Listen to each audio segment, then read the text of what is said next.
بسم اللہ الرحمن الرحیم۔ السلام علیکم۔ آپ تمام احباب کو ہم اور دنیا چینل میں خوش آمدید۔ ناظرین اکرامی، حضرت خالد بن ولید رضی اللہ تعالی عنہ نے 8 ہجری کو اسلام قبول کیا۔ اس سے پہلے حضرت خالد بن ولید رضی اللہ تعالی عنہ مسلمانوں کے خلاف کچھ جنگوں میں کفار کے لشکر کے ساتھ تھے۔ آپ رضی اللہ تعالی عنہ کو اسلام قبول کیے ابھی 3 ہی مہینے ہوئے تھے کہ آپ رضی اللہ تعالی عنہ نے مسلمانوں کے لشکر کے ساتھ جنگ میں حصہ لیا۔ اس جنگ میں مسلمانوں کی تعداد صرف 3000 تھی اور دشمن کے لشکر کی تعداد 1 لاکھ سے زائد تھی۔ اسلامی لشکر کے سپہ سالار حضرت زید بن حارث رضی اللہ تعالی عنہ تھے۔ اسلامی فوج بہت جذبے سے لڑی۔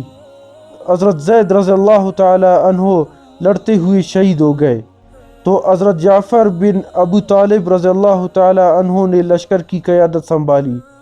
حضرت جعفر رضی اللہ تعالی عنہ بھی شہید ہو گئے تو لشکر کے سپہ سالار حضرت عبداللہ بن روحہ رضی اللہ تعالی عنہ بن گئے۔ کچھ دیر بعد حضرت عبداللہ بھی جام شہادت نوش کر گئے۔ یہ تینوں سالار نبی کریم صلی اللہ علیہ وسلم نے منتخب کیے تھے۔ اب لشکر نے اپنا سالار خود منتخب کرنا تھا۔ لشکر نے حضرت خالد بن ولید رضی اللہ تعالی عنہ کو اپنا سپہ سالار مقرر کیا۔ اس روز آپ رضی اللہ تعالی عنہ کے ہاتھ سے 9 تلواریں ٹوٹے۔ اسلامی فوج میں پہلی بار آپ کو لشکر کی قیادت ملی۔ آپ نے ایک انتہائی زوردار حملہ دشمن پہ کروایا، دشمن کو پیچھے دھکیلا اور خود بھی لشکر کو واپس لے آئے۔ جنگ ہار جیت کے بغیر ختم ہو گئی۔ حضرت خالد بن ولید رضی اللہ تعالی عنہ کو سیف اللہ یعنی اللہ کی تلوار کا لقب دیا۔ اس کے بعد یہ تلوار دشمن کے خلاف بے نیام رہی۔ آپ نے بے شمار جنگیں لڑے لیکن کسی میں شکست نہیں کھائی۔ حضرت ابو بکر صدیق رضی اللہ تعالی عنہ کے دور خلافت میں حضرت خالد بن ولید رضی اللہ تعالی عنہ اسلامی لشکر کے سپہ سالار کے طور پر تعینات ہوئے۔ آپ رضی اللہ تعالی عنہ کی قیادت میں مسلمانوں نے فارس یعنی ایران تقریباً پورا فتح کیا۔ فارسیوں کو شکست دینے کے بعد حضرت خالد بن ولید رضی اللہ تعالی عنہ نے روم کو فتح کرنا شروع کیا۔ رومیوں اور فارسیوں پر آپ رضی اللہ تعالی عنہ کی دہشت اس قدر طاری تھی کہ ان کی فوجیں خالد رضی اللہ تعالی عنہ کا نام سن کے بھاگ اٹھتی تھی۔ آپ رضی اللہ تعالی عنہ جنگ کے دوران اکثر یہ نعرہ لگاتے تھے، میں فارسیوں کا قاتل ہوں، میں خالد بن ولید رضی اللہ تعالی عنہ ہوں۔ اس نعرے کے بعد دشمن پر دہشت طاری ہو جاتی تھی۔ آپ رضی اللہ تعالی عنہ کی بہادری اور جنگی جنون کے بے شمار واقعات ملتے ہیں۔ حضرت خالد بن ولید رضی اللہ تعالی عنہ نے ہمیشہ بہت تھوڑی فوج سے دشمن کے بڑے بڑے لشکر کو شکست دی۔ حضرت ابو بکر صدیق رضی اللہ تعالی عنہ 2 سال کے خلافت کے بعد اس دنیا فانی سے کوچ کر گئے۔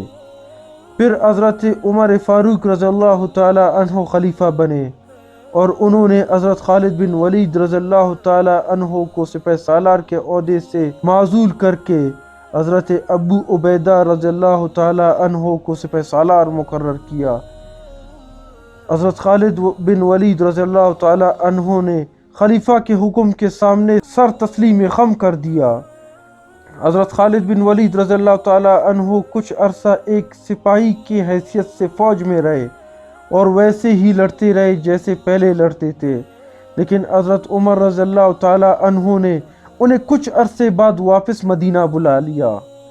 مدینہ سے آپ قنصرین چلے گئے اور کچھ عرصے بعد حمص چلے گئے اور اپنے آخری 4 سال حمص میں ہی گزارے۔